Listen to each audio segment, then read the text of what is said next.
Content Jefe is brought to you by Pod Sound School. Studio Steve, audio and video producer, and Veronica, marketing expert, share with you wizardly strategies, mind-blowing gadgets, content creation ninja tricks, boss money-making ideas, and the latest news and chismes in the world of online creators and bosses so you can start creating better content, making more money, and becoming a Content Jefe. This geeky husband and wife duo will not hold back spilling the frijoles and sharing with you the good, the bad, and the ugly of being your own creative boss. Let's Jefe up. Hey, welcome to another episode of Content Jefe. This is episode number 2. We are the Pod Sound School. I'm Studio Steve. And I'm Veronica. Really excited about this episode. This is going to be a short one, and it's all about what it means to be a Content Jefe. So Content Jefe isn't just the name of our podcast. It's also this, what would you call it? Type of person that we're striving to be. It's like this model avatar of who we would like to be at all possible times as content creators with our content. Jefe means boss in Spanish. If you didn't know that. Spanish is my first language. If you didn't know, I think I already gave you a taste of that English is my second language. Like hopefully English is her second language. So we language. wanted to merge because we do a lot of Spanglish in our content and in the things that we do here daily in our relationship and as parents and in our business. Mm-hmm. So we wanted to make it playful, and we wanted to appeal to those that are in my Latinx community, which is something that I've been wanting to do since day one with the Pod Sound School. And I'm super excited that Content Jefe is for you too, yes. Mi amigo. Yes. Porque tú eres un jefe. Okay, so let's get into what a Content Jefe is. I want to just start with some examples. So Veronica, what is an example of some time recently that you have felt like you were being a Content Jefe? So we all have this feeling when we are just dominating the thing. That's why we said jefe. You're just like, you feel the jefe. You feel like you're in control. And you feel like you're being super productive, focused, and that you are maximizing all of the resources and all of your output and energy that you're putting into creating. So that happened to us when we were recording video for our YouTube channel. And in that same time, in that same time frame, we created a bunch of content that we were just on our game. Mm-hmm. So we created our YouTube video, then we created short videos for TikTok, Instagram, and YouTube. We took photos for social media. I had created an outline and a script for that video, so we used that copy for our social media, for our captions, and for an email that I sent to our email subscribers. So we were on our game, and we maximized those 2 hours that we were recording a YouTube video, and we just multiplied it and created multiple pieces of content that we put on our different social media. Yeah, so we get a bigger bang for our buck. It's about maximizing your efforts. Mm-hmm. So that's the biggest thing. A Content Jefe is someone who maximizes their efforts and really takes advantage of this idea of repurposing, which is, not just repurposing a single piece, because repurposing is like you could take one piece of content, repurpose it into a different form almost. Mm-hmm. And I think you hit on that perfectly with the episode description, or I guess the episode outline also becomes the episode description, which also becomes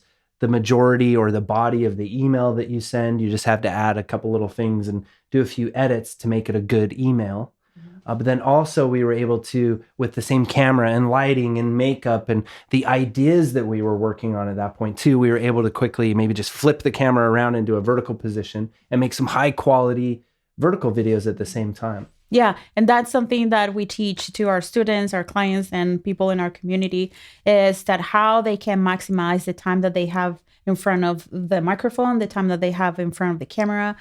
Maybe adding just a piece of equipment to their setup can be maximizing their time and effort that they put in creating their content, which allows them to be on all their platforms and to bring more people inside their funnels and communities. And it just gives you a bigger output of content and allows you to be more intelligent and more efficient with the time we have to spend on efforts that are free content. In our previous episode, we talked about the difference between content and a product, or free content and paid content, is that our free content is what's gathering leads. It's what's making people trust us. It's what's giving us exposure. It's what's allowing us to network. But our paid content is what's actually bringing in the money. And so it's what we noticed in our own experience as small business owners, entrepreneurs, is that we were spending the majority of our time just creating free content, which I think at the first is something you just have to do, because you have to grow a little bit of influence so that you can actually have leads to sell your products to. So it is kind of the natural, I think, path for a lot of business owners, but it was also really frustrating because you spend all of your time making content, making these really good products that you're basically just giving away for free.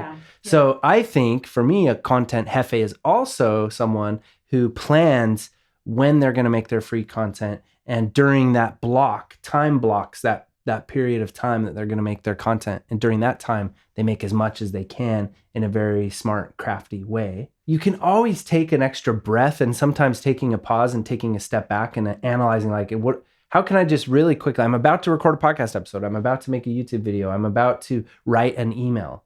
How can I get one extra piece of content or two extra pieces of content off of the same action? Maybe with just a little extra time, 15, 20 extra minutes in this time block.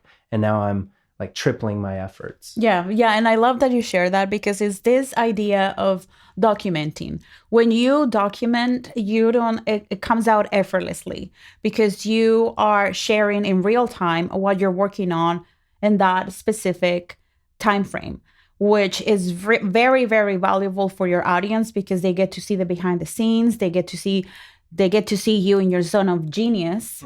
And that is like really, really good for people who are watching you and don't know how do you come up with the amazing stuff that you come up with. So this idea of documenting is effortlessly, it's very easy, and it's a quick way to make content while you're making your other content. And I wanted to elaborate a little bit more about what you said about creating content and not getting paid. And this is something that is really important for me to share with you, because I know that there's a lot of you out there who are on the same boat that we were, and which is just creating this amazing content. And no matter your beliefs around money, that's the currency. When you create something amazing, then you expect to get retribution for that amazing piece of content that you created. So the more you put out there and you're not getting retribution, maybe you're getting validation, but you're not getting retribution in the form of currency. And that is very important. That's very important to build your self-esteem as a creator, to build your value as a creator, and also for you to expand and grow and create more content and reach more people. So if you are out there in this pickle, just know that I give you permission to start charging for what you do and start demanding. Demanding. And the other thing you could do too is you could just say, I'm only going to spend this amount of time. I'm going to time block where I'm allowed to work on free content. And then the rest of the week has got to be, or the rest of my free time, because many of us have our businesses or side hustles right now while they're growing into a full-time gig. So during the allotted time I have for my business, only some of it can I spend on free content. The rest of it has got to be developing products, workshops, webinars, curriculum-based coaching programs, whatever it is, or actually digital products too. And a lot of times, like, we just need that little, like Veronica said, of income to be able to get us to the next step. The other thing that was actually shared to us pretty early on was to attach some type of lead generation or some type of sales funnel entry point to every piece of free content that you make. So that's the other thing about being a content jefe. Yeah, content jefes do that. You do that. Your piece of content has got to have a call to action in it. It's got to have a link in it that people can click. It's got to be sending everyone who sees that free content, when they fall in love with it because you show up as your authentic self, you're sending them to your email list. You're sending them to a sales page. You're sending them to another channel or you're even sending them to more of your free content. A Content Jefe is detached from the content that they post online. And I know that this is going to be like, oh my gosh, no, I can't, because I put so much effort and so much love into this and all of my skills and everything that I know. I put my face on it, or I show myself vulnerable, and I didn't get enough likes. I didn't get any comments.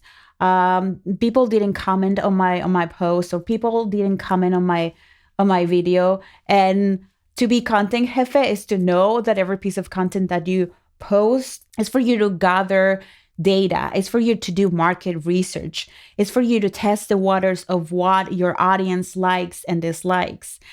Don't be attached. Don't attach your worth to your content. Please don't do this. We've done it and it hurts, like stinks. But then after a while of you doing it, then it becomes this thing like, oh, okay, another video that didn't perform. Let's see what happened. Let's see how we can improve it. Let's see what we can do better. And then finally, the last thing, we've already been talking about it, but it's just overall strategy. And that kind of comes with practice. And then you sort of start to think of your content as sort of this ecosphere. Your free content is this world of different platforms that your ICA can experience you and experience your brand. And so that's what we're striving to do. Yeah. So with that, jefe up, hombre. And if you would like to continue this conversation, and we would love to know what you make, whether you are a content creator or not, or maybe you're just curious about the content creation world, make sure that you follow us on Instagram, Twitter, and TikTok at Pat Sounds Cool. And until next episode, jefe up. Woo!